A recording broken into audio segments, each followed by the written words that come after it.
નમસ્કાર દર્શક મિત્રો, વેલકમ ટુ જન સમૃદ્ધિ ન્યૂઝ। તો ચાલો હવે નિહાળીએ આજના મુખ્ય સમાચાર।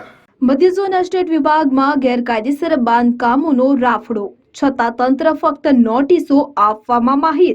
મધ્ય ઝોન એસ્ટેટ વિભાગમાં દીપકલા શોરૂમ રતનપોળ, નાગોરીપોળ રતનપોળ, લાઉસી નામની દુકાન પાંચકુવા, સાગર બેંગલ્સ મનસુખભાઈની પોળ ટંકશાળ કાલુપુર, મામાના ખાંચામાં ટંકશાળ કાલુપુર, પાર્શ્વનાથ બફિંગ માધુપુરા ઢાળ, દિલ્હી દરવાજા પાસેના ગેરકાયદેસર બાંધકામોમાં તંત્ર દ્વારા ફક્ત નોટિસો આપી કાયદાનો અમલ કરતા ન હોવાનું ધ્યાને આવેલ છે, જેને સમૃદ્ધિ ન્યૂઝ દ્વારા મધ્ય ઝોનના ડેપ્યુટી એસ્ટેટ ઓફિસરને ગેરકાયદેસર બાંધકામોની સીલ કરી તેને દૂર કરવાની કાર્યવાહી હાથ ધરવા ફરિયાદ કરેલ છે। તેમ છતાં જવાબદાર અધિકારીઓ કાયદાનો અમલ કરતા નથી, જે અંગે મધ્ય ઝોનના આસિસ્ટન્ટ મ્યુનિસિપલ કમિશનર અને ડેપ્યુટી મ્યુનિસિપલ કમિશનર જાણતા હોવા છતાં કાયદાનો અમલ કરાવી શકતા ન હોવાથી અવિરત ગેરકાયદેસર બાંધકામો કાર્યરત હોવાની ચર્ચાઓએ જોર પકડ્યું છે।